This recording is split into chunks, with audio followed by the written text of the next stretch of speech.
இப்போ இந்த கமாடிட்டிஸ் மார்க்கெட்டுக்குள்ள வரலாம். ஈக்விட்டிஸ் கிளியர் அப்படின்னா will go into commodities market. So equities market எப்படி கேபிட்டல் ரைஸ் பண்றது அப்படிங்கிற ஒரு பர்பஸ்க்காக இருக்குதோ, கமாடிட்டிஸ் மார்க்கெட்டுடைய purpose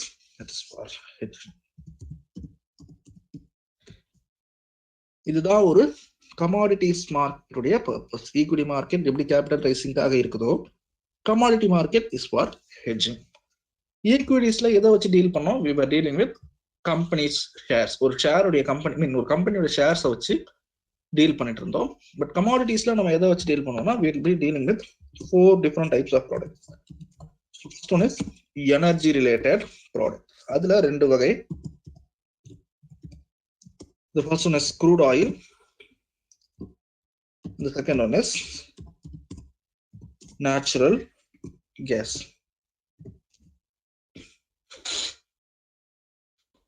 The second one is base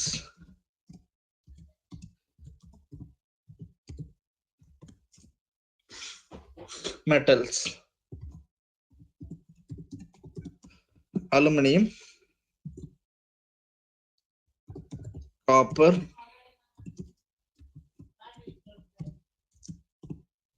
zinc, lead. So இந்த மாதிரியான மெட்டல்ஸ் எல்லாம் ட்ரேட் ஆகுற இடம் ஸ்பேஸ் மெட்டல்ஸ். மூணாவது we have bullions.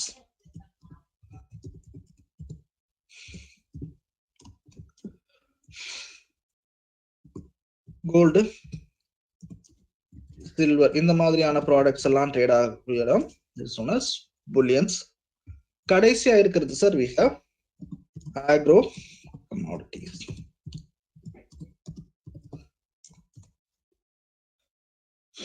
விவசாய விளைபொருட்கள். இது மாதிரி காட்டன், மென்தா ஆயில், இந்த மாதிரி பல்சஸ், இதெல்லாம் ட்ரேட் ஆகக்கூடிய இடம்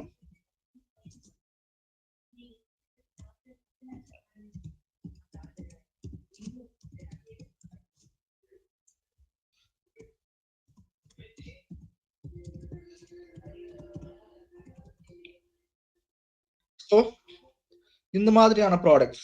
இந்த 4 different types of products இது ட்ரேட் ஆகிற இடம் it is known as commodities market.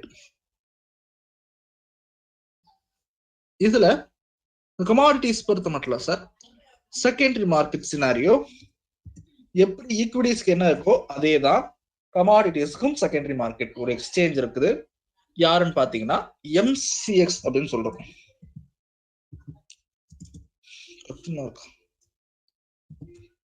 Multi commodity exchange அப்படின்னு சொல்லி ஒரு எக்ஸ்சேஞ்ச் இருக்குது. அவங்கதான் இந்தியாவுல கமாடிட்டிஸ் ட்ரேடிங்ல ஒரு 95% ஆஃப் மார்க்கெட் ஷேர் அவங்களுக்கு தான். அவங்கதான் கமாடிட்டிஸ் மார்க்கெட்ல 95% மார்க்கெட் அவங்க கையில தான் இருக்குது. இப்போ வேற எக்ஸ்சேஞ்சஸ் எல்லாமே இருக்கு, ஆனா நோன் வந்து MCX தான். ஈக்விட்டிஸ் மார்க்கெட் அப்படின்னு எடுத்துக்கிட்டீங்கன்னா சார் அது ஒரு 6 மணி நேரம் வேலை. ஒரு 9 மணிக்கு உங்களுக்கு ஓப்பன் ஆகுதுன்னா 3:30 மணிக்கு ஈக்விட்டிஸ் மார்க்கெட் முடிஞ்சிடும். கமாடிட்டிஸ் மார்க்கெட் அப்படி கிடையாது. கமாடிட்டிஸ் மார்க்கெட் 9 o'clock ஓப்பன் ஆகுது. That is morning 9 o'clock open ஆச்சுன்னா இந்தியாவை பொறுத்த மட்டும் நைட் 12 o'clock வரைக்கும் இட் வில் பி ரன்னிங். ஒரு 16 hours ரன் ஆகக்கூடிய ஒரு மார்க்கெட் இந்த கமாடிட்டிஸ் மார்க்கெட். சரியா? ஈக்விட்டிஸ் அப்படிங்கிறது 6.5 மணி நேரம், 9 மணில இருந்து 6:30 மணி, 3:30 மணி. கமாடிட்டிஸ் அப்படிங்கிறது ஒரு 15 மணி நேரம் மார்க்கெட்.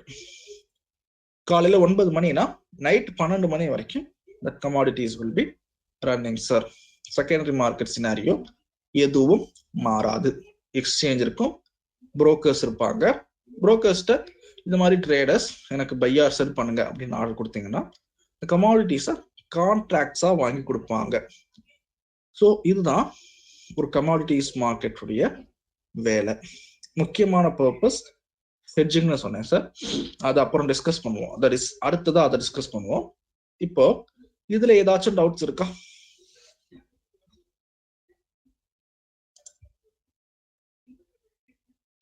ஹெட்ஜிங் வந்து ஒன் மோர் டைம் சொல்லுங்க. ஹெட்ஜிங் நான் இன்னும் சொல்லவே இல்லை சார், நான் சொல்றேன். Okay okay okay. ஹெட்ஜிங் அப்படின்னா என்ன ஃபர்ஸ்ட் அதை பார்த்துருவோம். இது எதுக்காக இருக்கு? ஹெட்ஜிங் அப்படிங்கிறது இட்ஸ் நத்திங் பட் ஒரு loss minimization method. It's loss minimization method employed by big companies. பெரிய பெரிய கம்பெனிஸ் அவங்களுடைய லாஸை மினிமைஸ் பண்றதுக்காக கையாளக்கூடிய ஒரு மெத்தட் தான் என்னது sir? It's known as hedging. எப்படி இதை பண்றாங்க, என்ன பண்றாங்க அப்படிங்கிறதையும் பார்க்கலாம். இப்போ லெட்ஸ் சே க்ரூட் ஆயிலோட கேஸ் எடுத்துக்கலாம். இந்தியன் ஆயில் கார்பரேஷன் அப்படின்னு சொல்லி ஒரு கம்பெனி இருக்கு. இந்தியாவில் இந்தியன் ஆயில் கார்பரேஷன் சொல்லி ஒரு கம்பெனி இருக்கு.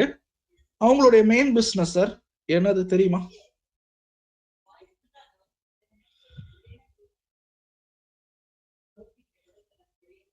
Petrol R diesel. ஓகே, அவங்க பெட்ரோல் ஆர் டீசல் விற்கிறாங்க. என்ன நடக்குது, என்ன ப்ராசஸ் அப்படின்னு பார்த்தீங்கன்னா, இன்டர்நேஷனல் மார்க்கெட்ல அவங்க க்ரூட் ஆயில் வாங்குறாங்க. க்ரூட் ஆயில வாங்கி பியூரிஃபை பண்றாங்க. அதுல இருந்து they're extracting petrol, diesel, air turbine fuel, kerosene, இந்த மாதிரி நிறைய மெட்டீரியல்ஸ் வெளியே எடுத்துறாங்க. ரீட்டைலர்ஸ்க்கு பம்ப்ஸ்ல பெட்ரோல், டீசல் இது மாதிரி கொடுத்து அவங்க தே ஆர் மேக்கிங் ப்ராஃபிட்ஸ். இதுதான் வந்து ஒரு ஐஓசி அப்படிங்கிற ஒரு கம்பெனியுடைய பிசினஸ். இப்போ இந்த கம்பெனி நான் முதலே சொன்ன மாதிரி இன்டர்நேஷனல் மார்க்கெட்ல they are purchasing crude oil. இப்போ க்ரூட் ஆயில் லெட்ஸ் சே இன்னைக்கு ஒரு அசம்ஷனுக்கு let's say it is trading at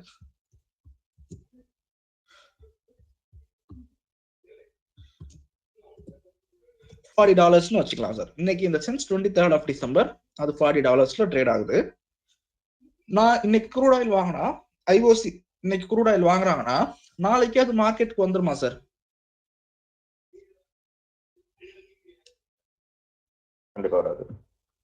நாளைக்கே வர்றதுக்கான வாய்ப்பே கிடையாது இல்லையா? வாய்ப்பு இல்லை. அப்போ it is going to take some time. ஒரு 3 மாசம் ஆகுதுன்னு வச்சுக்கலாமே டென்டேட்டிவ்லி. இன்னைக்கு டிசம்பர்ல வாங்குறேன்னா மார்ச் மந்த் தான் வரும் எனக்கு ஷிப் பண்ணி, அதை நான் பியூரிஃபை பண்ணி துபாயில இருந்து எனக்கு இங்க வந்து அதை நான் டெலிவரி எடுத்து பியூரிஃபை பண்ணி மார்க்கெட்ஸ்க்கு அனுப்பி நான் இதுல இருந்து எனக்கு காசு பாக்குறதுக்கு ஒரு மார்ச் மாசம் வரைக்கும் ஆகுன்னு வச்சுக்கலாம். அது வரைக்கும் இந்த $40 அப்படிங்கிற க்ரூட் பிரைஸ் அப்படியே பிக்சடா இருக்குமா சார்? It fluctuates, right? என்ன ஆகலாம்? It can go up to 60 அப்படியும் போகலாம்.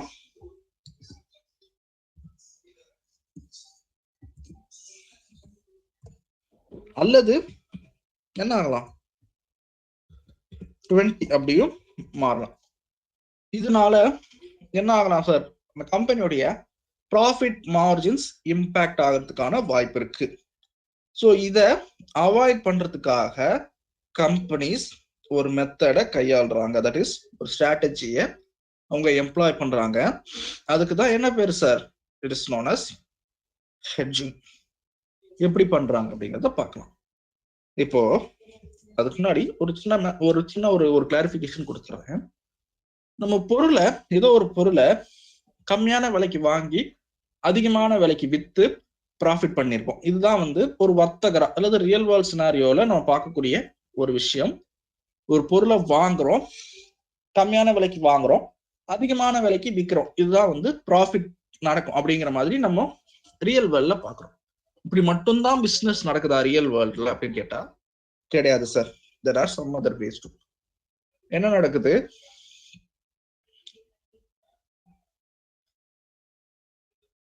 இப்போ என்கிட்ட ஒரு சின்ன ஒரு பார்ட், ஒரு ஆட்டோமொபைல் பார்ட்டை நான் உருவாக்குறேன் அப்படின்னா, இந்த ஆட்டோமொபைல் பார்ட்டை ஒரு கம்பெனிக்கு நான் டெலிவரி பண்றேன், ஃபியூச்சர்ல டெலிவரி பண்றேன்னு சொல்லி கான்ட்ராக்ட்ஸ் வாங்கி வச்சு என்ன பண்ணலாம் சார்?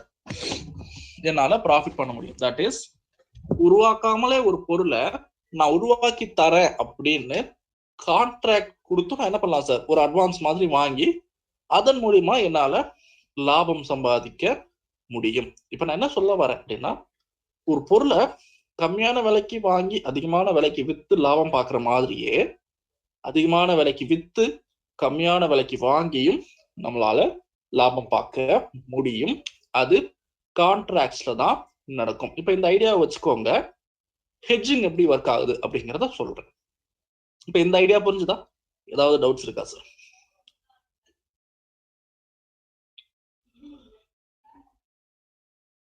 ஹலோ, திருப்பி சொல்றீங்க சார்? இன்னொருக்கா சொல்றீங்க? நான் இப்ப சொல்றேன் சார், அதை நோட் பண்ணிக்கோங்க.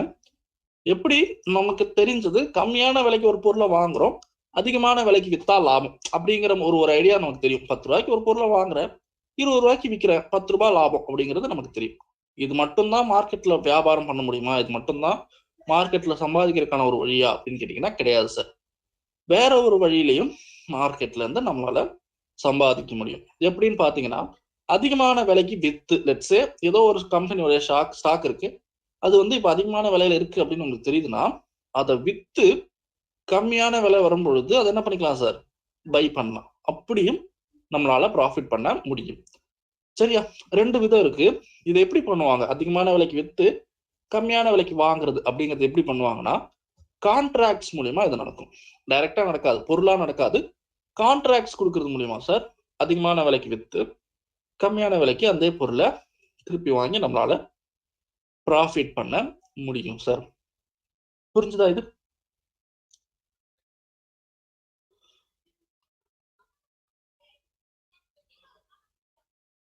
Hello, yes sir. ஒரு எக்ஸாம்பிள் சொல்லுங்க சார். சி, ஒன்றும் இல்லை, அதுதான் முதலே சொன்னேன் இல்லையா. இப்போ ஒரு பொருள் நான் ஒன்று உருவாக்குறேன்னு வச்சுக்கலாம் சார். என்கிட்ட ஒரு டெக்னாலஜி இருக்கு, உங்களுக்கு ஒரு பொருள் தேவைப்படுது, சரியா? லெட்ஸ் நீங்க ஒரு கார் மேனுஃபேக்சரர், நான் ஒரு டயர் மேனுஃபேக்சரர்னு வச்சுக்கலாம். என்கிட்ட நான் I make good quality tyres அப்படின்னா, நீங்க வந்து நான் என்ன ஒரு எக்ஸிபிஷன்ல பாக்குறீங்க, நான் வந்து சரி சார் என்கிட்ட இந்த டயர் ப்ராடக்ட்ஸ் எல்லாம் இருக்கு, ஆஃபர் பண்றேன், உங்களுக்கு வேணும்னா நான் பல்கா மேனுஃபேக்சர் பண்ணி தரேன் அப்படின்னு சொல்லி உங்ககிட்ட ஒரு கான்ட்ராக்டா வாங்கிக்கிறேன், சரியா? ஓகே. இப்போ என்கிட்ட என்ன இல்லைன்னா பொருள் கிடையாது, நீங்க எனக்கு ஆர்டர் கொடுத்துருக்கீங்க, அந்த பொருளை நான் உற்பத்தி பண்ணி தருவேன், ஃபியூச்சர்ல அந்த பொருளை நான் உங்களுக்கு தருவேன். ஆனா அதை பேஸ் பண்ணி நான் என்ன பண்ணிருக்கேன் சார், ஏற்கனவே I have got a contract from you, நீங்க எனக்கு ஒரு அட்வான்ஸ் பணமும் கொடுத்துருக்கீங்க. புரிஞ்சுதா? பொருளை நான் இனிமேல் தான் கொடுக்க போறேன், பட் அதுல இருந்து வரக்கூடிய ஒரு லாபத்தை நான் முன்னாடியே ரியலைஸ் பண்ணி வச்சிருக்கேன். Able to understand this no? Okay. இந்த மாதிரி பண்ணியும் நம்ம என்ன பண்ணலாம் sir, we can make profits. Hello. So, yes. Just one short question. Yes. Hedging is actually a method of loss minimization சொன்னீங்க. But Yes. why it is coming under commodities? Okay, இதோட history, இதோட beginning வந்து it was done to avoid losses in commodities trading. இப்போ நான் crude oil அப்படின்னு சொன்னது எதுக்காக சொன்னேன்னா, க்ரூட் ஆயில் அந்த மாதிரியான மெட்டல்ஸ், கோல்டு, க்ரூட், அதுதான் வந்து பண்டைய காலத்து வர்த்தக முறைகள். பழைய காலத்துல ட்ரேட் ஆனது என்ன எல்லாமே பாத்தீங்கன்னா கமாடிட்டிஸ் தான். ஸோ கமாடிட்டிஸ்ல இந்த மாதிரியான பிரச்சனை வர்றதுனால தான் கமாடிட்டிஸ்ல இருந்தா இந்த ஹெட்ஜிங் அப்படிங்கிற கான்செப்ட் வந்துச்சு. அது ஈக்விட்டிஸ் மார்க்கெட்டுக்கும் இப்ப அப்ளிகபிள் சார். கமாடிட்டிஸ் மட்டும் தான். ஈக்விட்டிஸ்லயும் we do hedging, அதனாலதான் கேட்டேன். அது why it is coming under only in commodities? Okay. கமாடிட்டிஸ்ல தான் ஸ்டார்ட் ஆனதுனால கமாடிட்டிஸ்ல இதை சொல்லிடுறேன், சரியா? கான்செப்ட் புரிஞ்சுக்கிட்டீங்க அப்படின்னா ஈஸி, அது எல்லா இதுக்கும் அப்ளை பண்ணிக்கலாம். ரைட். இப்ப அது எப்படி நடக்கும் அப்படிங்கறத சொல்றேன். ஒரு டேபிள் எனக்காக எடுத்துக்கிறேன்.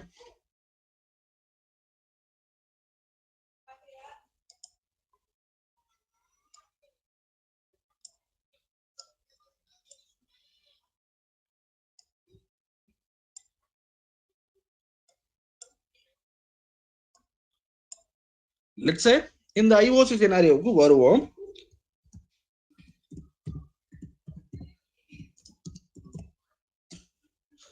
பிசிக்கல் பை ஹெட்ஜிங் அப்படிங்கிறது இன்னொரு காலமா எடுத்துக்கிறேன். ஹெட்ஜிங் எப்படி பண்ணுவோம்னா, செல்லிங் கான்ட்ராக்ட்ஸ் டு எக்ஸ்சேஞ்சஸ், அது மூலமா பண்ணுவோம்.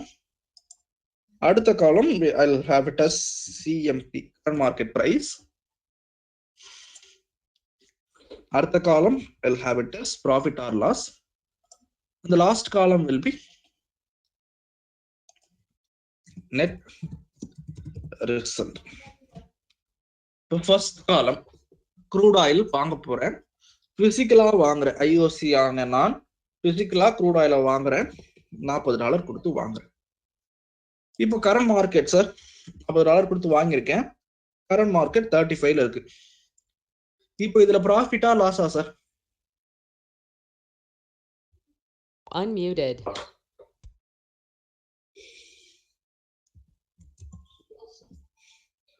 $5 loss. Net result is loss. இப்ப அதே தான் $40 வாங்குறேன்.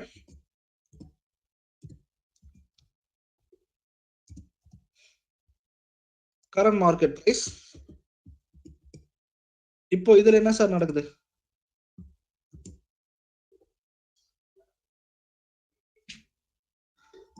$5 ப்ராஃபிட். ஸோ இதுதான்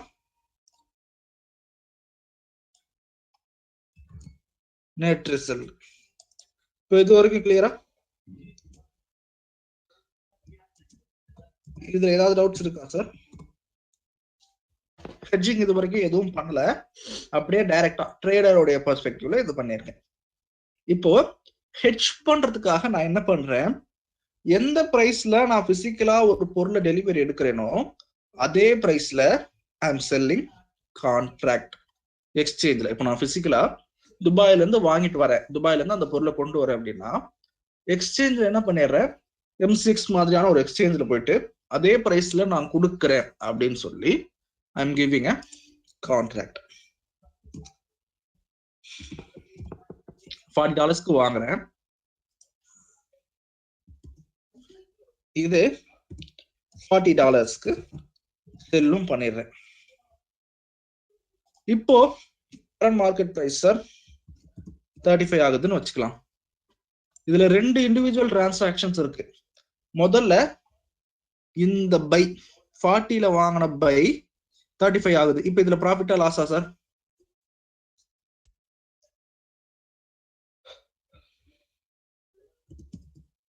$5 லாஸ்.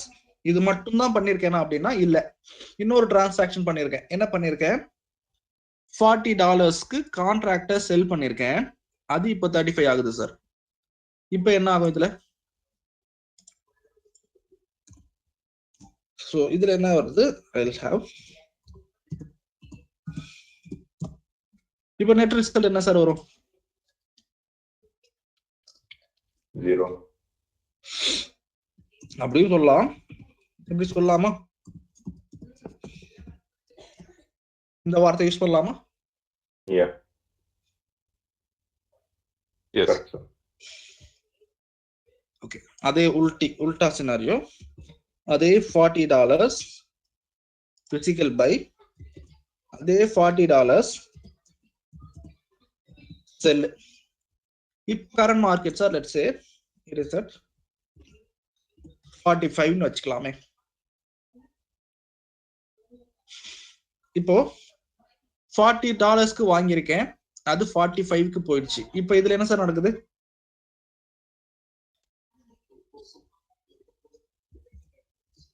$5 ப்ராஃபிட். இது ஒரு டிரான்சாக்ஷனுக்கு எனக்கு $5 ப்ராஃபிட். இது மட்டுமானா கிடையாது, 40ல செல்லும் பண்ணி வச்சிருக்கேன் கான்ட்ராக்ட்ல, அது இப்போ 45 போயிடுச்சு அப்படின்னா இது என்ன ஆகுது, $5 லாஸ். கெயின் மறுபடியும் சார் நெட் என்ன நடக்குது, no loss no gain.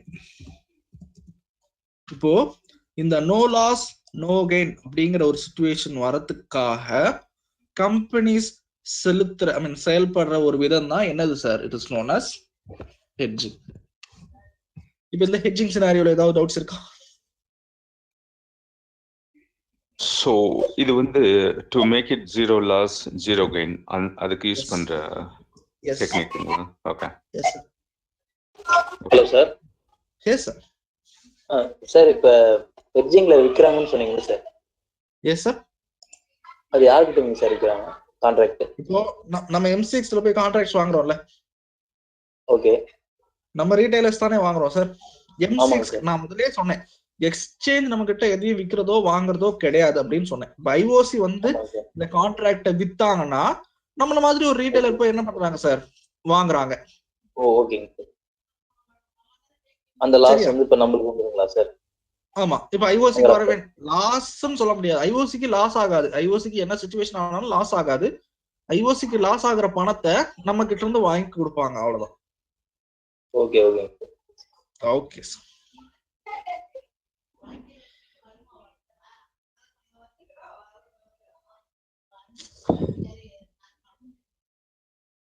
Any other questions, sir? Hedging la?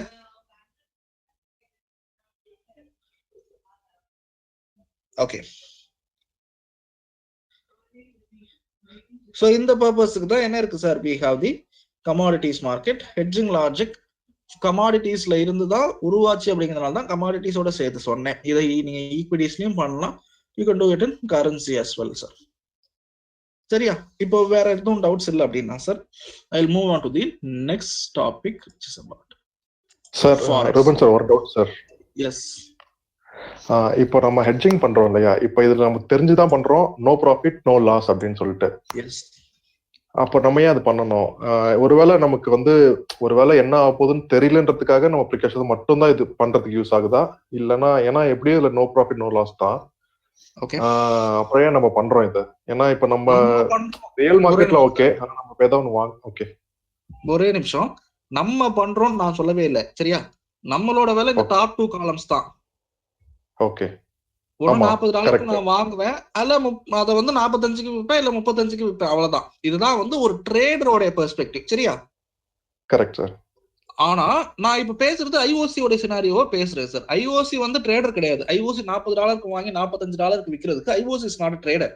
ஐஓசிங்கிறவங்க என்ன பண்றாங்க, அது அவங்களுடைய ரா மெட்டீரியல்.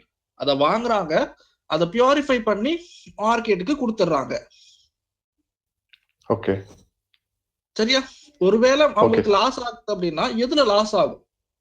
மார்க்கெட்ல அவங்க க்ரூட் ஆயில் விற்கிறதுல லாஸ் ஆகுமே தவிர்த்து வேற எங்க லாஸ், பெட்ரோல் டீசல் விற்கிறதுல லாஸ் ஆகலாமே தவிர்த்து சார், அது இப்போதைக்கு நடக்கிறதுக்கு வாய்ப்பே இல்லை. வேற எங்க லாஸ் ஆகாது அப்படின்னா இந்த மாதிரி க்ரூட் ஆயில் பிரைஸ் ஃபிளக்சுவேஷன்னால அவங்களுக்கு லாஸ் ஏற்படாது. ஓகே. நான் அந்த ஈக்விட்டில நம்ம பண்றத வச்சு கன்ஃபியூஸ் ஆகிட்டேன்.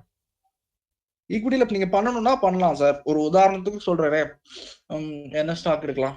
ஓகே, இப்போ கோல் இந்தியா மாதிரியான ஒரு ஸ்டாக், ஐடிசி மாதிரியான ஒரு ஸ்டாக் எடுத்துக்கலாம். அவங்க டிவிடெண்டுக்காகவே அதுல இன்வெஸ்ட் பண்றவங்க நிறைய பேர். சரியா? ஓகே. எனக்கு வேற எதுவுமே வேண்டாம், கேபிட்டல் அது பாட்டுக்கு இருக்கட்டும், எனக்கு டிவிடெண்டா பணம் வந்தா போதும் அப்படின்னு நினைக்கக்கூடியவங்க நிறைய பேர் சார் ஐடிசியை பொறுத்த மட்டும். ஓகே. இப்போ அதுல பணத்தை நான் லாக் பண்றேன். ஒரு $1,00,000 வாங்குறேன்னு வச்சுக்கலாமே. இன்னைக்கு $190 இருக்கு, $200 இருக்கு, அதுல வாங்குறேன். நாளைக்கே $190 போயிருச்சு அப்படின்னா அது எனக்கு லாஸ் இல்லையா? ஆமா, 5% லாஸ். இப்ப இந்த லாஸ் வரக்கூடாது அப்படிங்கறதுனால அந்த $1,00,000 இன்வெஸ்ட் பண்ணிட்டு அதுல வேணா சேர்த்து ஹெட்ஜிங் போட்டு வைக்கலாம் சார். அப்படி பண்ணீங்கன்னா உங்களுக்கு கேபிட்டல் லாஸ் ஆகாது, டிவிடெண்ட் வகையில இன்கமும் வந்துட்டு இருக்கும். இது ஒரு ட்ரேடரோட அப்ரோச்சா அப்படின்னா கிடையாது. இது ஒரு அல்ட்ரா கன்சர்வேட்டிவ் இன்வெஸ்டரோட அப்ரோச். ஓகே.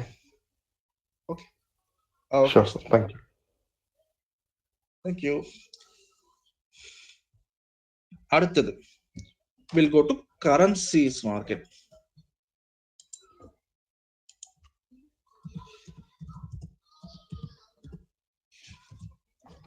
currencies market அப்படிங்கிறப்போ எதுக்காக இருக்குன்னா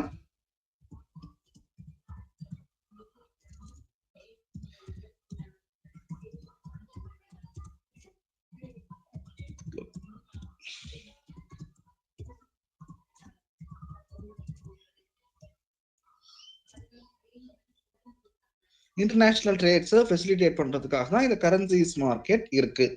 யூஎஸ்டி ஐஎன்ஆர், ஈரோ யூஎஸ்டி,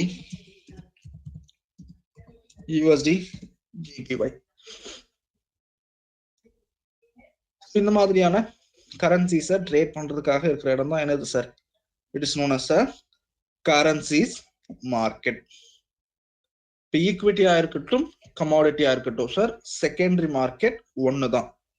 ஆனா இதுல செகண்டரி மார்க்கெட் ஒரு சேஞ்ச் வரும். யார் வருவா? லிக்விடிட்டி ப்ரொவைடர்ஸ் அப்படின்னு சொல்லுவோம், எல்பிஸ்.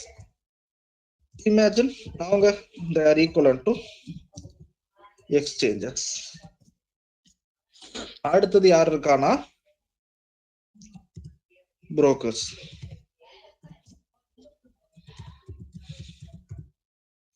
கடைசி ட்ரேடர்ஸ், எல்பிஸ், புரோக்கர்ஸ், ட்ரேடர்ஸ்.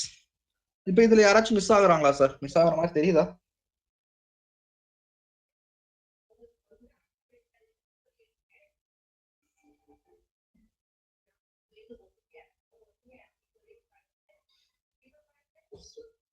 யாராவது மிஸ்ஸிங் இருக்கிற மாதிரி தெரியுதா? எஸ், ரெகுலேட்டர் பாடி மிஸ்ஸிங். ரெகுலேட்டருடைய ரோல் என்னன்னா, இந்த மார்க்கெட் கரெக்டா ஒர்க் ஆகுதா அப்படிங்கிறத சொல்ல வேண்டியது யாருன்னா, it is responsibility of a regulator. இப்ப இங்க ரெகுலேட்டரே மிஸ்ஸிங் அப்படிங்கிறப்போ இதுல என்னை யாராச்சும் ஏமாத்திட்டாங்க, சீட் பண்ணிட்டாங்க அப்படின்னா என்ன பண்ண முடியாது சார், யார்கிட்டையும் கம்ப்ளைண்ட் பண்றதுக்கு வாய்ப்பே கிடையாது. என்னை ஏமாத்துறாங்க சார், என்னை ஏமாத்திட்டாங்க, என் பணத்தை எடுத்து வச்சுட்டு தரமாட்டாங்க அப்படின்னு உங்களுக்கு தோணுச்சு அப்படின்னா ஃபாரெக்ஸை பொறுத்த மட்டும் வேற வழி கிடையாது சார். சரியா? ஃபாரெக்ஸை பொறுத்த மட்டும் there's no other choice. அதனால தான் இந்தியாவை பொறுத்த மட்டும் ஃபாரெக்ஸ் இஸ் இல்லீகல். அதாவது forex funding is illegal. Forex trading is not illegal. Forex funding is illegal. இப்போ யூரோ யூஎஸ்டி பேர ட்ரேட் பண்ணணும்னு நினைக்கிறேன் அப்படின்னா இந்தியாவை பொறுத்த மட்டும் என்னுடைய கரன்சி, நான் ஒரு பொருளை வாங்குறதுக்கு கொடுக்குற கரன்சி என்னன்னா ஐஎன்ஆர் கரன்சி கொடுக்குறேன். யூரோவும் என் கரன்சி கிடையாது, யூஎஸ்டியும் என் கரன்சி கிடையாது. என்னுடைய கரன்சி இல்லாததை கொடுத்து நான் என்ன பண்ண முடியாது சார், வேற பொருட்கள் வாங்க முடியாது. ஒண்ணு நான் என் கரன்சியா வேற ஒரு கரன்சியா கன்வெர்ட் பண்ணணும், இல்லாட்டி அதை வாங்க முடியாம இருக்கணும். ஸோ இந்த இடத்துலதான் கவர்மெண்ட் என்ன பண்ணிருக்காங்கன்னா, you cannot convert your currency into வேற ஒரு கரன்சி ஃபார் ட்ரேடிங் பர்பஸஸ் அப்படின்னு சொல்லி ஒரு லாவை ஃப்ரேம் பண்ணியிருக்காங்க. இது FEMA violation, foreign exchange management ஆக்ட்ல நான் என்னுடைய பணத்தை ட்ரேடிங் பர்பஸ்க்காக வேற ஒரு கரன்சியா கன்வெர்ட் பண்ணேன்னா இது FEMA violation sir, punishable offence. சரியா? புரிஞ்சுதா இது?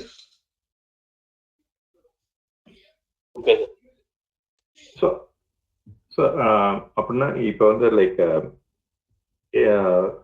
இந்தியால ஃபாரெக்ஸ் எக்ஸ்சேஞ்ச் ட்ரேடிங்கிறது கிடையாதா? ஃபாரெக்ஸ் எக்ஸ்சேஞ்ச் ட்ரேடிங் அப்படிங்கிறது லீகலா கிடையாது சார். ஓகே.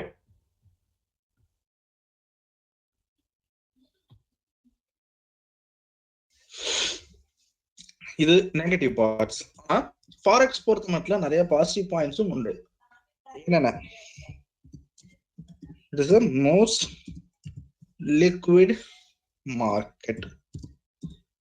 ஈக்விட்டிஸ், கமாடிட்டிஸ் ஒரு நாளைக்கு உங்களுக்கு பில்லியன்ஸ்ல டிரான்சாக்ஷன் நடந்துச்சு அப்படின்னா ஃபாரெக்ஸ்ல sir it will happen at trillions. ஒரு ட்ரில்லியன், 2 ட்ரில்லியன் அப்படிங்கிற அளவுக்கு ஃபாரெக்ஸ்ல டிரான்சாக்ஷன்ஸ் நடக்கும். Most volatile market. சின்ன சின்ன ஆர்டர்ஸ் கூட ஈஸியா உங்களுக்கு எக்ஸிக்யூட் ஆகும். பையர் செல்லர்ஸ் பெரிய லெவல்ல டிஃபரன்ஸ் இருக்காது, ஈஸியா சின்ன சின்ன ஆர்டர்ஸ் கூட நமக்கு எக்ஸிக்யூட் ஆகும் சார். ஸோ இது எல்லாமே ஃபாரெக்ஸ் மார்க்கெட்டோட அட்வான்டேஜஸ். இன்னொரு முக்கியமான அட்வான்டேஜ், ஒன்ஸ் நீங்க டெக்னிக்கல் அனாலிசிஸ் தரவாயிட்டீங்க அப்படின்னா உங்களுக்கு ரொம்பவும் ஈஸியா, ரொம்பவும் ப்ரொஃபஷனலா ரன் ஆகக்கூடிய மார்க்கெட் எதுன்னு பார்த்தா இட் இஸ் ஃபாரெக்ஸ். ஈக்விட்டி, கமாடிட்டியை காட்டிலும் நீங்க அப்போ ஃபாரெக்ஸ் பண்றது உங்களுக்கு ஈஸியரா இருக்கும், சார்ட்டை ரீட் பண்றது ஈஸியரா இருக்கும் சார்.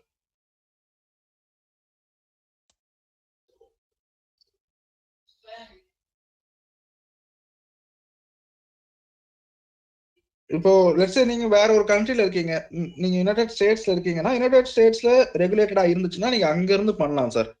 இல்ல இந்தியாவில இருந்து பண்றீங்க அப்படின்னா இப்போ ட்ரேட் அச்சீவர்ஸ்ல நாம என்ன பண்றோம்னு உங்களுக்கு சொல்லிடுறேன். ட்ரேட் அச்சீவர்ஸ்ல நாங்க எக்ஸ்னஸ் அப்படிங்கிற ஒரு புரோக்கர்ஸ் டைப்ல இருக்கோம் சார். சரியா? நீங்க கேஷா, ஃபுல் கேஷா நீங்க எங்க கையில கொடுத்தீங்க அப்படின்னா கிஷோர் சார் மூலியமா அதை டெபாசிட் பண்ணி உங்களோட ட்ரேடிங் டெர்மினல்ல டெபாசிட் பண்ணிடுவோம். நீங்க அதுல இருந்து ட்ரேட் பண்ணிக்கலாம் சார். பே அவுட் போட்டீங்க உங்க டெர்மினல்ல பே அவுட் போட்டீங்கன்னா கிஷோர் குமார் சாருக்கு வந்துடும். அதுல இருந்து நீங்க கையில கேஷா வாங்கிக்கலாம். நம்ம ஆபீஸ் சென்னை, கோயம்புத்தூர், பெங்களூர் ஆபீஸ்ல நீங்க கையில கேஷா வாங்கிக்க முடியும் சார்.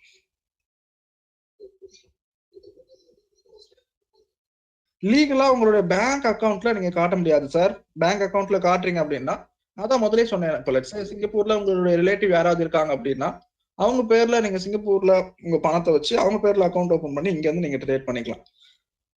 ஐடி காட்ட போட்டு என்னுடைய ரிலேட்டிவ் அங்க இருந்தாரு, அவர் எனக்கு பணம் கொடுத்திருக்காரு அப்படிங்கிற மாதிரி நீங்க காமிச்சுக்கலாம். இல்ல நான் ட்ரேடிங் தான் பண்றேன் அப்படின்னு சொல்லி வெளியே காட்ட முடியாது சார். அப்படி காட்டினீங்கன்னா இல் பி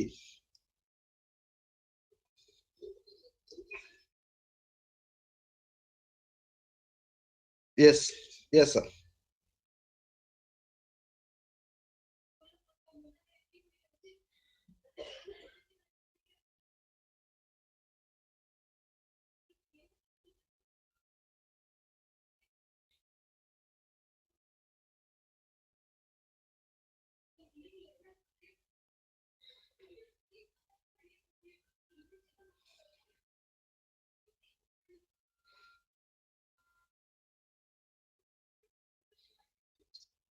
Yes, sir. Yes.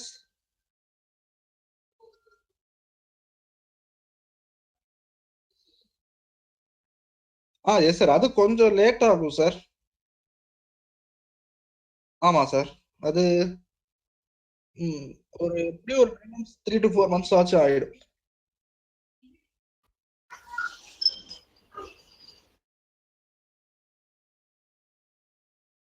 இல்ல சார், அது நம்ம இது பண்ண முடியாது சார். அது கவர்மெண்ட் அப்ரூவ் பண்ணணும். சரிங்களா? நம்ம இது பண்றது மாதிரி பண்ண முடியாது. கவர்மெண்ட் அதை அப்ரூவ் பண்ணணும். ஃபாரெக்ஸ் ட்ரேடிங் வந்து கவர்மெண்ட் ஓகே நீங்க பண்ணுங்க அப்படின்னு சொல்லி. இல்லைன்னா நம்ம மக்கள் இப்போ ஃபாரெக்ஸ் மார்க்கெட்ல என்ன பிரச்சனைனா லெவரேஜ் அதிகமா கொடுத்துருவாங்க சார். நீங்க ஒரு லட்சம் $1 வச்சிருந்தீங்கன்னா அதுக்கு $200 வரைக்கும் ட்ரேட் பண்ற மாதிரி கொடுத்துருவாங்க. நம்ம மக்கள் கரெக்டா ட்ரேட் பண்ண தெரியாது, நிறைய லாஸ் பண்ணுவாங்க. இது எல்லாமே நம்மளோட எக்கனாமியை இம்பாக்ட் பண்ணக்கூடிய விஷயங்கள். ஸோ அதனால என்ன பண்றதுலன்னா கவர்மெண்ட் வந்து இந்த மாதிரி ஃபாரெக்ஸ் ட்ரேடிங் பண்ண வேண்டாம் அப்படின்னு சொல்லி இது பண்ணியிருக்காங்க. இது எப்படி சொல்றது, இது ட்ரேட் அச்சீவர்ஸ் கிடையாது. இந்தியாவில் கவர்மெண்ட் நினைக்காம வேற யாருமே இதை லீகலா பண்ண முடியாது சார். சரியா? ஸோ நெகட்டிவ்ஸும் இருக்கு, பாசிட்டிவ்ஸும் இருக்கு. கத்துக்கோங்க. பண்ணணும்னு நினைச்சா ட்ரேட் அச்சீவர்ஸ் மூலமா நீங்க பண்ணிக்கலாம் சார். ஸோ அதுல ப்ராஃபிட் வந்து மேக்ஸிமம் எப்படி இதுலதான் மேக்ஸிமம் நிறைய பண்ணலாம் அப்படின்னு சொன்னீங்களா? அந்த இது கொஞ்சம் சொல்லுங்க. எது எது எது புரியல. ஃபாரெக்ஸ்ல ஓகே, ப்ராஃபிட் மேக்ஸிமம் பண்ணலாம் அப்படின்ற வார்த்தை வராது சார். அப்படிங்கிற வார்த்தை நான் சொல்லல. என்ன சொன்னேன்னா மோஸ்ட் லிக்விட் அப்படின்னு சொன்னேன். சரியா? நீங்க இப்போ இங்க வந்து இப்போ பாத்தீங்கன்னா நம்ம ஊர்ல மினிமம் ஸ்டாக் டிக்ஸ் வந்து 5 பைசா சார். பையர்ஸ் செல்லர்ஸோட டிஃபரன்ஸ் பாத்தீங்கன்னா மினிமம் 5 பைசா இருக்கும். ஓகே. ஆனா ஃபாரெக்ஸ்ல வந்து அந்த மாதிரி இதெல்லாம் கிடையாது. உங்களுக்கு இந்த 5 பைசா டிஃபரன்ஸ், 10 பைசா டிஃபரன்ஸ், ₹1 டிஃபரன்ஸ் அப்படிலாம் வராது. ஃப்ளூயிடா போகும். நான் ஒரு பிரைஸ் கேட்பேன், அதே பிரைஸ்ல வேற ஒருத்தர் பையர் இருப்பாரு. சரியா? ஸோ அந்த மாதிரி ஃபாஸ்டரா ஈஸியரா ரன் ஆகக்கூடிய டிரான்சாக்ஷன்ஸ் இருக்கும். பிளஸ் இந்த மாதிரி ப்ரொஃபஷனல்ஸ் இருக்கக்கூடிய இடம் ஃபாரெக்ஸ்ன்னு எடுத்துக்கிட்டீங்கன்னா இந்த மாதிரி ரிசர்வ் பேங்க், சென்ட்ரல் பேங்க்ஸ், பெரிய பெரிய இன்ஸ்டிடியூஷன்ஸ் எல்லாமே ஃபாரெக்ஸ் மார்க்கெட்ல they'll be dealing. ஸோ அதனால பாத்தீங்கன்னா இது வந்து ஒரு ஸ்ட்ரீம் லைன்டான ஒரு எப்படி சொல்றது, ஒரு பெரிய இந்த ஸ்பைக்ஸ் அந்த மாதிரிலாம் இல்லாம ஒரு ஈவனான சார்ட் ஃபார்ம்ஸ் கிடைக்கும். ஸோ நீங்க டெக்னிக்கல்ஸ் கத்துக்கிட்டீங்க அப்படின்னா மோஸ்ட்லி உங்களுக்கு எது யூஸ் ஆகும், எங்க பண்றது ஈஸியரா இருக்கும்னு பாத்தீங்கன்னா ஃபாரெக்ஸ் மார்க்கெட் தான். ஓகே. இததான் சொன்னேனே தவிர்த்து ப்ராஃபிட் பண்றது ஈஸி, ப்ராஃபிட் பண்றது அதிகம் பண்ணலாம் அப்படிங்கிற மாதிரியான இது வந்து எல்லா மார்க்கெட்லயுமே அது ஈவன்லி டிஸ்ட்ரிபியூட்டட் தான். அங்கதான் அதிக ப்ராஃபிட், இங்க அது கம்மியான ப்ராஃபிட் எல்லாம் கிடையாது. ஓகே. சோ ஃப்ளக்சுவேஷன்ஸ் கம்மியா இருக்கும், அதிகமா இருக்கும். Okay. Volatility in the sense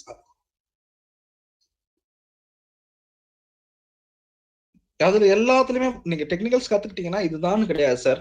forex chart read பண்றது ஈஸியா இருக்கும்னு சொல்றேன். நீங்க டெக்னிக்கல்ஸ் நல்லா கத்துக்கிட்டீங்கன்னா கமாடிட்டிஸ், ஈக்விட்டிஸ் எல்லாத்துலயுமே ப்ராஃபிட் பண்ணலாம். ஃபாரெக்ஸ் சார்ட் தான் இருக்கிறதுலே ரீட் பண்றதுக்கு ஈஸி. நீங்க இப்ப என்ன கேட்டீங்கன்னா ஃபாரெக்ஸ் சார்ட் வந்து பாத்தீங்கன்னா இந்த மாதிரி கேப் அப்ஸ் கேப் டவுன்ஸ் எல்லாம் இல்லாம ஒரு ஈவனா அது போய்கிட்டே இருக்கும். நம்ம பாட்டுக்கு அனலைஸ் பண்ணிட்டு போயிட்டே இருக்கலாம். இப்போ கேப் அப்ஸ் கேப் டவுன்ஸ் வர்ற மாதிரி எல்லாம் சிச்சுவேஷன்ஸ் வந்து ஈக்விட்டிஸ், கமாடிட்டிஸ் சார்ட்ல தான் வரும். ஃபாரெக்ஸ் சார்ட் ஈவனா இருக்கிறதுனால அனாலிசிஸ் பண்றதுக்கு ஈஸி. ஓகே. சோ அப்போ லாங் டர்ம் இன்வெஸ்ட்மென்ட்க்கு இது பெஸ்ட் மெத்தட்னு சொல்ல வரீங்களா? No. Okay. Because still I don't understand what is the difference between the other markets and the forex markets. ஏன் forex is not for investment அப்படின்னு சொல்றேன் sir. இப்போ let's say ஒரு 2008 okay 2004 அந்த டைம்ல எடுத்துக்கலாம் சார். யூஎஸ் டாலர்ஸ் வந்து எவ்வளவு வந்துச்சு? அரௌண்ட் 60 rupeesல இருந்தது. No, it was around 45 rupees. 45, yeah. 45 rupees, 45 rupees தான் இருந்துச்சு. இப்போ எவ்வளவு இருக்குது? இப்போ 73. How about the returns, sir? Calculate the returns. எவ்வளவு வருது? Maybe 80%. 80, yeah? Yeah. Right? Gold? நல்ல கம்பெனி ஸ்டாக்?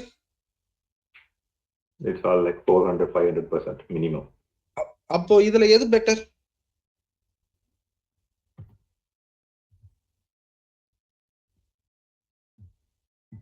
சார் நான் ஏதோ தப்பா கேட்டேனா? Gold. ஹலோ. ஓகே. ஸோ ஆமா, லாங் டேர்ம்ல இது நல்ல ப்ராஃபிட். என்ன இப்போ ஏன் ஃபாரெக்ஸ்ல பண்றாங்க அப்படிங்கறதையும் சொல்றேன் சார். முதல்ல சொன்ன அந்த பாயிண்ட் தான். இப்போ உங்களுக்கு 200 டைம்ஸ் எக்ஸ்போஸ் 2000 டைம்ஸ் வரைக்கும் இருக்கு சார். ஆனா 200 டைம்ஸ் ஒரு ப்ரொஃபஷனல் எடுத்து பண்றது 200 டைம்ஸ் எக்ஸ்போஷர். என்ன மீன் பண்றேன், என் கையில ஒரு $1000 இருக்கு, தட் இஸ் 70,000 rupees வச்சிருக்கேன் அப்படின்னா அதை வச்சு $2 lakh வரைக்கும் என்னால பொசிஷன்ஸ் எடுக்க முடியும். சரியா? கம்மியான இன்வெஸ்ட்மெண்ட்ல அதிகமான ப்ராஃபிட்ஸ் தரக்கூடிய ஒரு மார்க்கெட் ஃபாரெக்ஸ். நான் தெரியாம போட்டேன் அப்படின்னா அந்த $1000 ஒரே நாள்ல வைப் அவுட் ஆகிறதுக்கும் வாய்ப்பு உண்டு. டெக்னிக்கலி கத்துக்கிட்டு அந்த $1000 வச்சு கொஞ்சமா எக்ஸ்போஷர் யூஸ் பண்ணி பெரிய அளவுல வெல்த் பில்ட் பண்ணவும் முடியும். நான் எனக்கு தெரியாது போய் ஒரே நாள்ல போட்டு ஒரே நாள்ல அக்கௌண்ட ப்ளோ அப் பண்றதும் நடக்கும். ஓகே, சரியா? புரிஞ்சுதா? What is the difference between equities and currencies? ஏன் இந்த கரன்சிஸ்ல அவ்வளவு கிரேஸ்னு? கரெக்ட், வேல்யூ வந்து இன்க்ரீஸ் ஆகுது. சார் இந்த ஒலிம்பியா ட்ரேட்னு சொல்லி பண்ணிட்டு இருக்காங்களா, அதெல்லாம் வந்து இல்லீகலா? அவங்க கிட்ட பே அவுட் வாங்கிருக்கீங்களா சார்? அவன் பேங்க் அக்கவுண்ட் கொடுத்து டெபாசிட் பண்ண சொல்றான் தானே? இல்ல சார், அது தெரியல. நான் ஜஸ்ட் அந்த அட்வர்டைஸ்மெண்ட் தான் வந்து பார்த்துட்டு இருந்தேன் நானு. ஓகே, அவங்க என்ன பண்றாங்கன்னா பேங்க் அக்கவுண்ட்ல அவங்க பணத்தை டெபாசிட் பண்ண சொல்றாங்க சார். சரியா? Okay okay sir. அந்த பேங்க் அக்கவுண்ட்டுக்கு ஈக்குவலண்டான அமௌண்ட் அவங்க ட்ரேடிங் டெர்மினல்ல போடுறாங்க. சரியா? பேமெண்ட் பண்ணிட்டு அதுக்குரிய ப்ரூஃப் அனுப்புனீங்கன்னா இந்த இதுக்கு இவ்வளவு பணம் அப்படின்னு சொல்லி உங்க ட்ரேடிங் டெர்மினல்ல போடுறாங்க சார். இது நடக்குது. பட் இப்போ என்ன பிரச்சனை அப்படின்னா, இது ரொட்டேஷன் இல்ல, பணம் ரொட்டேஷன்ல விட்டு எடுக்கிறது இல்ல, என்னுடைய ட்ரேட் பண்ண ப்ராஃபிட்டை தான் இவங்க கொடுக்குறாங்க அப்படிங்கறத எப்படி சார் என்ஷூர் பண்றது?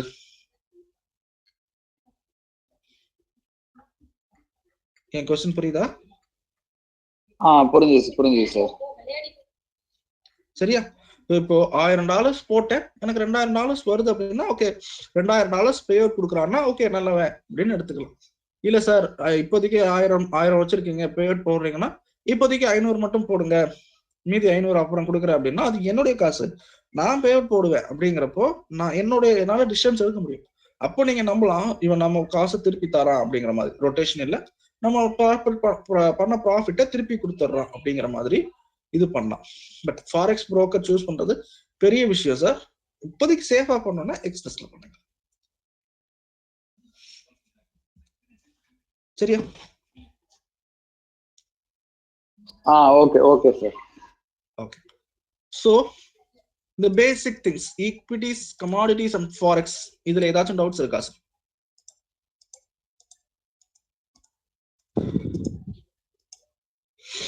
No? Okay. So we'll go to other type of transaction, other topic sir, which is about the types of transactions. There are two types of transactions. இத நோட் பண்ணிக்கோங்க.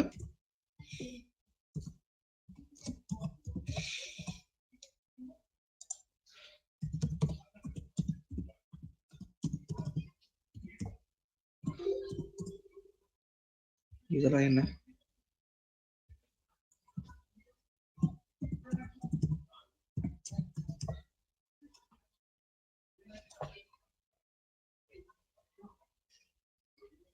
So spot transaction ஒன்னும் derivatives transaction ஒன்று இருக்கு. இதோட characters எல்லாம் நான் எழுதுறேன் sir, எழுதிட்டு நான் எக்ஸ்பிளைன் பண்றேன். சரி,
இதெல்லாமே 2 டைப்ஸ் ஆஃப் டிரான்சாக்ஷன் சார். இதை எடுத்துக்கோங்க, என்னன்னு எக்ஸ்பிளைன் பண்றேன்.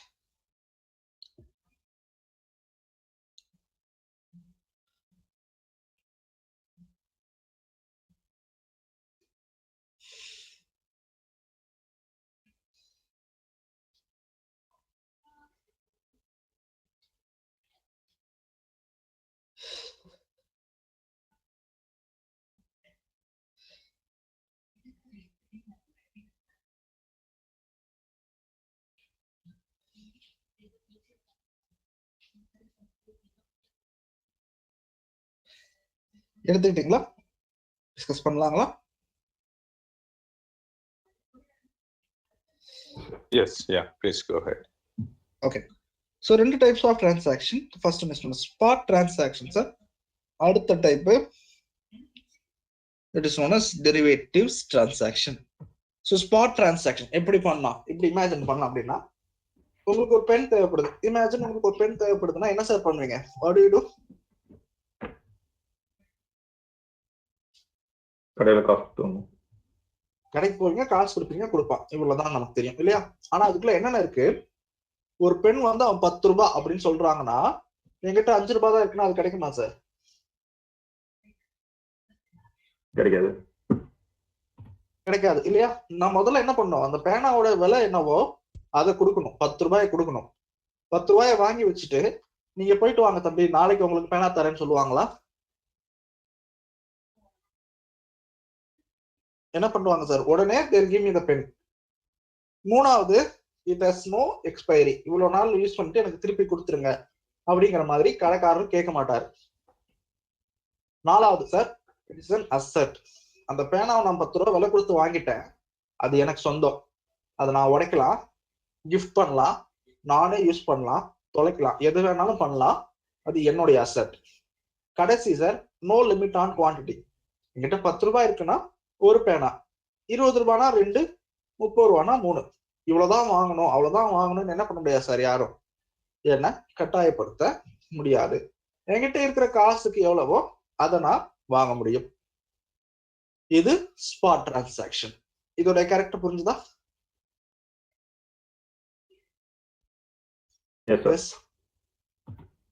Yes sir. ஏதாவது டவுட்ஸ் இருக்கா? No. Hello. Okay. Okay. அடுத்தது sir, we have derivatives transaction. Derivatives in the sense contracts based transaction. முதல்ல இப்போ எனக்கு ஒரு பேனா வேணும், இப்போ எனக்கு ஒரு 10,000 பென்ஸ் வேணும்னு வச்சுக்கலாமே. 10,000 பென்ஸ் வேணும்னா கடையில போய் கேட்டா கிடைக்குமா சார்? எங்க போகணும்? கம்பெனிக்கு போய் ஆர்டர் கொடுக்கணும், கான்ட்ராக்ட் மாதிரி போட்டுக்கணும். சார் எனக்கு ஒரு 10,000 பேனா தேவை, இந்த ஸ்பெசிபிகேஷன்ல இவ்வளவு விலைக்கு தேவை அப்படின்னு சொல்லி ஒரு கான்ட்ராக்ட் போடணும். முழு பணத்தையும் முதலே கொடுப்போமா அப்படின்னா கிடையாது சார்.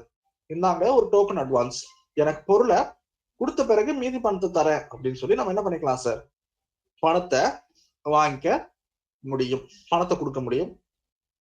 மூணாவது சார், இட் ஹாஸ் எக்ஸ்பைரி. இவ்வளவு நாளுக்குள்ள எனக்கு அந்த பேனா வேணும் அப்படின்னு சொல்லிட்டு தான் கான்ட்ராக்ட் போடுவோம். அந்த நாளை தாண்டி போகுது, அந்த நாளுக்குள்ள அவன் பொருளை கொடுக்கல அப்படின்னா சார் நம்ம என்ன பண்ணிக்கலாம், பெனால்டி போட்டும் வாங்கிக்கலாம். நாலாவது sir, it is not an asset. இந்த கான்ட்ராக்ட் ஒரு சொத்து கிடையாது. சரியா? இந்த கான்ட்ராக்டை வச்சு நான் என்ன பண்ண முடியாது சார், வேற எங்கேயும் பொருளை மாத்தி கொடுக்குறோம் அப்படின்ற மாதிரி எல்லாம் சொல்ல முடியாது. அஞ்சாவது, should be bought in lots. ஒரு பெரிய கம்பெனிக்கு போயிட்டு எனக்கு பேனா வந்து கான்ட்ராக்ட்ல செஞ்சு கொடுங்க அப்படின்னா ஒரு பேனா 2 பேனாக்கு பண்ணி தர மாட்டாங்க சார். ஒரு குறிப்பிட்ட நம்பர் ஆஃப் பெண்ணுக்கு ஆர்டர் கொடுத்தாதான் இந்த மாதிரி பண்ணி தருவாங்க. புரிஞ்சுதா? 2 different types of transaction sir.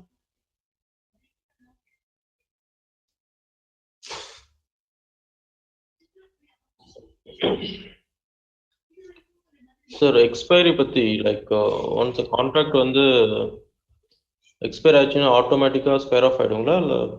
Yes sir. Okay. நீங்க ரோல் ஓவர் பண்ணணும்னு உங்க புரோக்கர் கிட்ட ஸ்பெசிஃபிக்கா இன்ஸ்ட்ரக்ட் கொடுக்காத வரைக்கும் அது ஆட்டோமேட்டிக்கா க்ளோஸ் ஆகும். Okay sir. சரியா? இப்போ இந்த டெரிவேட்டிவ்ஸ் பத்தி தான் நம்ம பார்க்க போறோம் sir. There are 2 types of derivative products. First one is known as futures.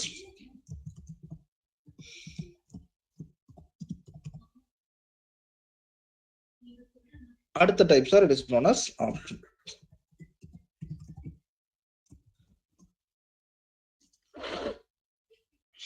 So futures அப்படிங்கறத பத்தி பார்க்கலாம். இப்போ நான் இருக்கிறது சார், என்னுடைய ஸ்கிரீன் தெரியுதா? என்எஸ்சி வெப்சைட்ல இருக்கேன். சரியா? ஸோ ஃபியூச்சர்ஸ் பத்தி பார்க்கலாம். F&Oல இருக்கிற ஒரு ஸ்கிரிப்ட், லெட்ஸ் சே நான் எதை சூஸ் பண்றேன், I'm choosing ITC.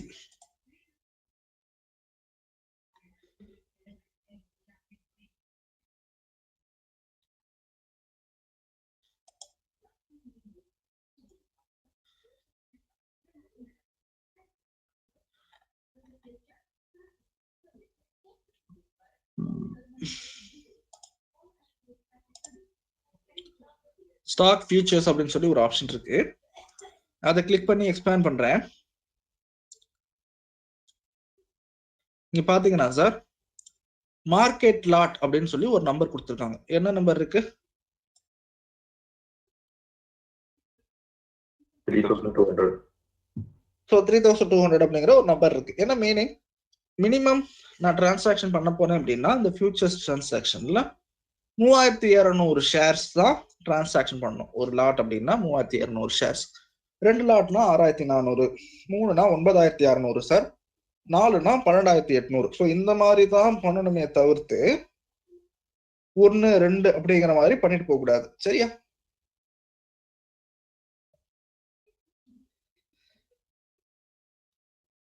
Okay.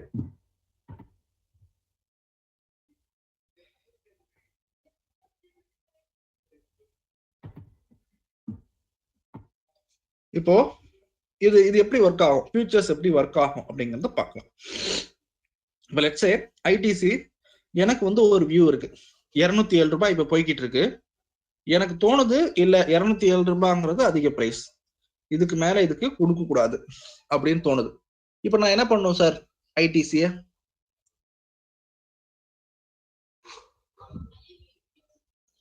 Hello கேக்குதா?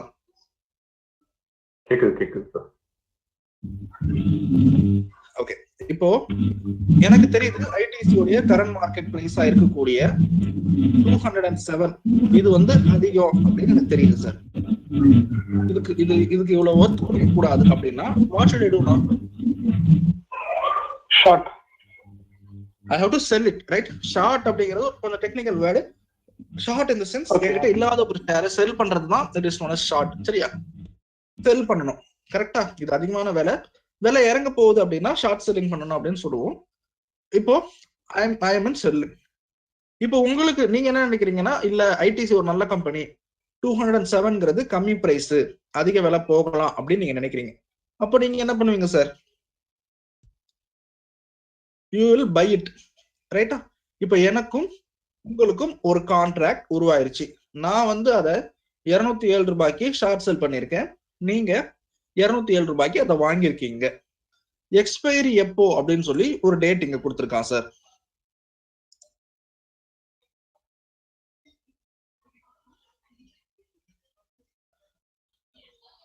இங்க பாத்தீங்கன்னா தெரியும்,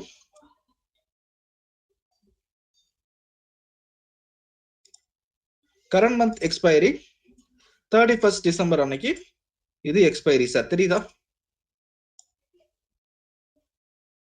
31st எக்ஸ்பைரி வரைக்கும் இந்த கான்ட்ராக்ட் இருக்க போகுது. நான் 207 ரூபாய்க்கு வித்திருக்கேன், நீங்க 207 ரூபாய்க்கு வாங்கியிருக்கீங்க sir. 31st expiry 31st December அன்னைக்கு இந்த ஷேருடைய பிரைஸ் 220 இருக்குன்னு வச்சுக்கலாமே, 220 ரூபாய் இருக்குன்னு வச்சுக்கலாம். இப்போ இதுல யாருக்கு சார் ப்ராஃபிட், யாருக்கு லாஸ்? செல் பண்ணவங்க லாஸ். கரெக்ட். பை பண்ண உங்களுக்கு 13 ரூபாய், 207 ரூபாய் இப்ப இருக்கு, 220 ரூபாய் மார்க்கெட் முடியுது அப்படின்னா 13 ரூபாய் உங்களுடைய ப்ராஃபிட் சார். இன்டூ 3200, 13 இன்டூ 3200 என்னவோ கிட்டத்தட்ட இட் இஸ் 40,000 சம்திங் இல்லையா? அது உங்களுடைய ப்ராஃபிட், சரியா?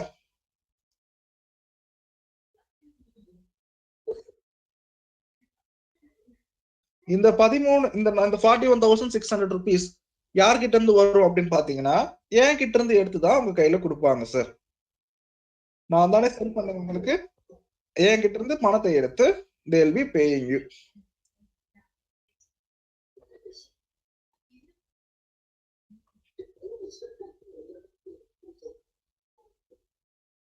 நிச்சயமா க்ளோஸ் பண்ணா சார், ஆனா அந்த நாள் வரைக்கும் தான் டைம். சார் எப்படி எப்படி உங்ககிட்ட இருந்து எடுத்து கொடுப்பாங்கன்னு நீங்க சொல்றீங்க? லைக் 200 நீங்க செல் பண்ணிட்டீங்க இல்லையா? ஷார்ட் செல்லிங் அப்படிங்கிற வார்த்தையை யூஸ் பண்ணேன் சார். ஷார்ட் செல்லிங் அப்படின்னா என்ன அர்த்தம்? ஷார்ட் அப்படிங்கிற வார்த்தையை சார் சொன்னாரு. ஷார்ட்னா என்ன அர்த்தம்? என்கிட்ட இல்லாத ஒரு பொருளை வித்துருக்கேன், சரியா? வித்துதான் என் பொசிஷனை ஸ்டார்டே பண்ணேன். என்னுடைய பொசிஷனை ஸ்டார்ட் பண்றதுக்கு நான் செல் பண்ணிருக்கேன், அந்த பொசிஷனை க்ளோஸ் பண்றதுக்கு நான் திருப்பி பை பண்ணும். So still I am committed. இந்த பொசிஷனுக்கு எனக்கு இன்னும் இதுல வேலை இருக்குது. நான் என்னமோ வித்துட்டேன் அப்படிங்கிறதுனால I am not existed the trade, rather I have entered the trade by shorting ITC sir. Okay, so 207 நீங்க செல் பண்ணீங்க, பட் ஆனா அது பிரைஸ் வந்து 220 போனதுனால you have to buy for the 220. Yes, இப்போ என்ன தாட் ப்ராசஸ்னா, நான் இப்போ ஃபுல் பணம் கொடுத்து வாங்க போறது இல்ல. நான் ஏன் 2007 வந்து இது பண்ணேன் அப்படின்னா, 207 ஷார்ட் பண்ணேன் அப்படின்னா, எனக்கு தெரியும் 31st டிசம்பர் அன்னைக்கு தான் நான் இந்த கான்ட்ராக்டை ஹானர் பண்ண போறேன், ரைட்டா? ஓகே. அன்னைக்கு 200 வரும்னு எனக்கு எக்ஸ்பெக்டேஷன் இருந்திருக்கலாம். இப்போ 207ல செல் பண்ணத 200ல பை பண்ணா எனக்கு 7 பாயிண்ட்ஸ் ப்ராஃபிட் தானே, அந்த எக்ஸ்பெக்டேஷன்ல நான் பண்ணியிருந்திருக்கலாம். பட் எனக்கு ஆப்போசிட்டா மார்க்கெட் போயிட்டதுனால I have to pay the amount now sir. Okay, சரியா? So it's almost like yes.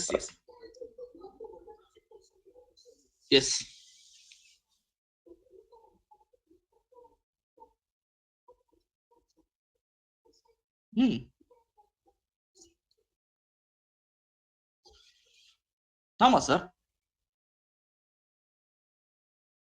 சரி, அந்த ஸ்பெசிபிகேஷன்ஸ்குள்ள அடுத்து வரலாம்.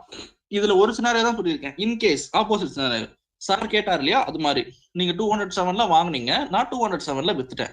இப்போ அது எக்ஸ்பயர் ஆகும்பொழுது மார்க்கெட் இஸ் எக்ஸ்பைரிங் அட் 200 அப்படின்னு வச்சுக்கலாம். 200ல முடியுது. 31st டிசம்பர் வரைக்கும் கான்ட்ராக்ட் இருக்கு. 31st டிசம்பர்ல அது 200ல முடியுது சார். இப்போ யாருக்கு ப்ராஃபிட், யாருக்கு லாஸ் சார்? பை பண்ணவங்களுக்கு 7 பாயிண்ட்ஸ் லாஸ், செல் பண்ண எனக்கு அதே 7 பாயிண்ட்ஸ் ப்ராஃபிட். உங்ககிட்ட இருக்கிற காசை எடுத்து எனக்கு அதுல செட்டில்மெண்ட் பண்ணுவாங்க sir. So this is how money is being mat.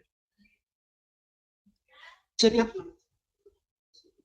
ஆமா சார். இந்த மார்ஜினே உங்களுக்கு 3 லட்சம் ரூபாய் கேட்கறாங்க சார். இந்த 3 லட்சத்துல இருந்து இப்ப 7 பாயிண்ட்டுக்கு எவ்வளவு வரும்? 7 3னா 25 ரூபாய் கிட்ட வரும். அந்த 25 ரூபாய் எடுத்து தருவாங்க. Okay. ஸோ இந்த ஸ்ட்ராட்டஜி வந்து ஆல்மோஸ்ட் நம்ம ஃபியூச்சரை ஃபோர்காஸ்ட் பண்ணி அனலைஸ் பண்ணி அது மேல பெட் பண்ற மாதிரி தானே. It may go down or it may go up. அது நம்ம ட்ரெண்டை பொறுத்து. இட் இஸ் நாட் பெட் அப்படிங்கிற வார்த்தை யூஸ் பண்றதுல I'll stick with the word analysis. Analysis. ஃபியூச்சர்ல இது இப்படி இருக்கலாம், பை ஆகலான்ற அனாலிசிஸ் பண்ணி பை பண்றேன், செல் ஆகலாம்ன்ற அனாலிசிஸ் பண்ணி செல் பண்றேன். அது மாதிரி நடந்துச்சுன்னா I'll be making profits, இல்ல அப்படின்னா I'll be making losses. Okay. So that analysis also comes under the technical chart analysis, yes, right? That will come under the technical part, sir. Okay. Sir, to buy the 3,200 shares, how much amount you should have in the account? Yes, அதுக்கு அடுத்தது வரேன் sir. அதுக்கு அடுத்தது நான் வரேன். சரியா? Okay. இப்போ இந்த ஃபியூச்சர்ஸ் எப்படி ஒர்க் ஆகுது அப்படின்னு தெரிஞ்சிச்சுன்னா எப்படி லாட் சைஸ் ஃபிக்ஸ் பண்ணாங்கன்னு தெரியலாம். ஃபர்ஸ்ட் லாட் சைஸ் அப்படிங்கிறது it should be contract size வந்து என்ன இருக்கணும்னா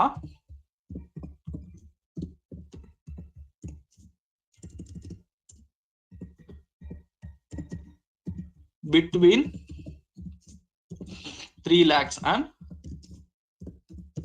10 lakhs. இப்போ ஐடிசி உடைய ஒரு லாட் எவ்வளவு சார் விலை வருது, எவ்வளவு குவாண்டிட்டி வருது, எவ்வளவு விலை? சோ மொத்தம் வர்த்து சார் கான்ட்ராக்ட் வேல்யூ அப்படின்னா எவ்வளவு வருது? Almost 6 lakhs. சோ 6 lakhs கிட்ட வருது. அப்போ லாட் சைஸ் 3200 அப்படின்னு இருக்கிறது இந்த கிரைட்டீரியாக்குள்ள வருது. கரெக்டா? இப்போ லெட்ஸ் சே ஐடிசியோட பிரைஸ் டபுள் ஆகுது. இப்போ 200ல இருக்கிறது நாளைக்கு 400 ஆயிடுச்சு அப்படின்னா இப்போ என்ன ஆயிரும்? 12 lakh ஆயிரும் டோட்டல் கான்ட்ராக்டோட வேல்யூ, ரைட்?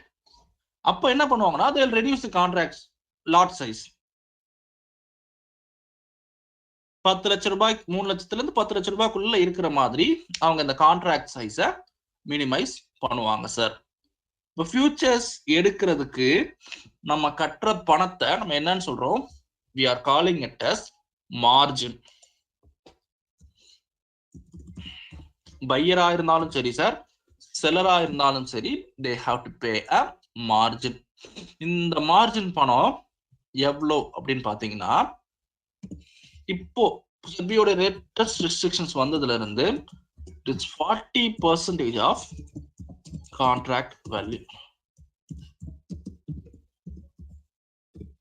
இப்போ ஐடிசியோட கான்ட்ராக்ட் வேல்யூ எவ்வளவு சார் சொன்னீங்க? அப்ப 40% அப்படின்னா 2,40,000 கரெக்டா? அந்த 2,40,000 ரூபாய் கட்டினீங்க அப்படின்னா இந்த 31st ஆஃப் டிசம்பர் வரைக்கும் இந்த கான்ட்ராக்ட் நமக்கு சொந்தம் சார். புரியுதுதா? ஃபிக்ஸ் பண்ணலாம் சார். டெக்னிக்கல் பார்ட் வரும்போது அதை நான் சொல்றேன். சரியா? ஸ்டாப் லாஸ் ஃபிக்ஸ் பண்ணலாம். டெக்னிக்கல் பார்ட் வரட்டும், அப்போ வந்து அதை டிஸ்கஸ் பண்ணலாம்.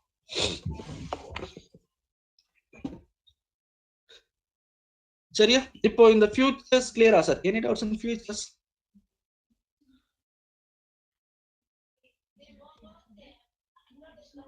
யாருக்காவது டவுட்ஸ் இருக்குன்னா கேட்டுருங்க சார். சோ இதுல மல்டிபிள் லாட்ஸும் வாங்கிக்கலாம் இல்லைங்களா? நிச்சயமா வாங்கலாம். அதுக்கேற்ற மாதிரி ப்ராஃபிட்டும் மல்டிப்ளை ஆகும், லாஸும் மல்டிப்ளை ஆகும். மார்ஜின் இருக்கு. Provided you have the margin, நீங்க மல்டிபிள்ஸ் வாங்கலாம். ப்ராஃபிட்டும் மல்டிபிள் ஆகும், லாஸும் மல்டிபிள் ஆகும். சரியா?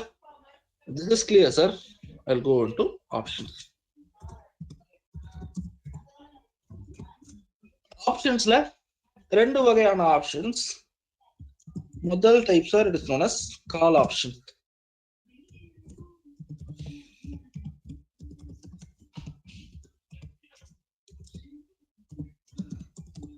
prediction for buy.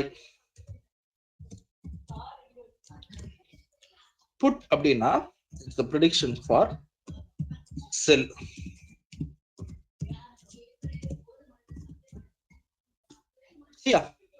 இப்போ ஆப்ஷன்ஸ் எப்படி ஒர்க் ஆகும் அப்படிங்கறத தெரிஞ்சுக்கலாம், அப்படிங்கறத புரிஞ்சுக்கலாம். It will be easier.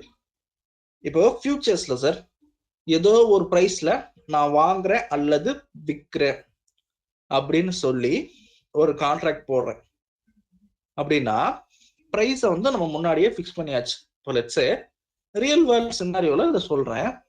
ஒரு வீடு பாக்குறீங்க, ஒரு வீடு வாங்கலாம்னு போறீங்க, ஒரு வீடு பாக்குறீங்க. அந்த பில்டர் என்ன சொல்றாருன்னா, எனக்கு சரி சார் எனக்கு 3 மாசம் டைம் தாங்க, இந்த வீடை முடிச்சு உங்க கையில கொடுக்குறேன், எனக்கு இதுக்கு 50 லட்சம் விலை தாங்க அப்படின்னு சொல்லி அவர் சொல்றாரு. நீங்க என்ன பண்றீங்க சார், ஒரு அட்வான்ஸ் டோக்கன் அட்வான்ஸ் பணம் கொடுக்குறீங்க. ஒரு 5 lakhs வச்சுக்கோங்க, 10%, இந்தாங்க 5 lakhs அப்படின்னு சொல்லி அவங்க கிட்ட ஒரு அட்வான்ஸ் கொடுத்துட்டு வரீங்க. லெட் அஸ் சே 3 மாசம் கழிச்சு சார் அந்த இடத்துல மழை பெஞ்சு தனியா நிக்குது. அவர் சொன்ன இடத்துல வந்து மழை பெஞ்சு தனியா நிக்குது அப்படின்னா அந்த இடத்துல மார்க்கெட் வேல்யூ என்ன ஆகும் சார்? மார்க்கெட் வேல்யூ கம்மியாகுது. லெட்ஸ் சே அதோட மார்க்கெட் வேல்யூ இப்போ 40 lakhsனு வச்சுக்கலாமே.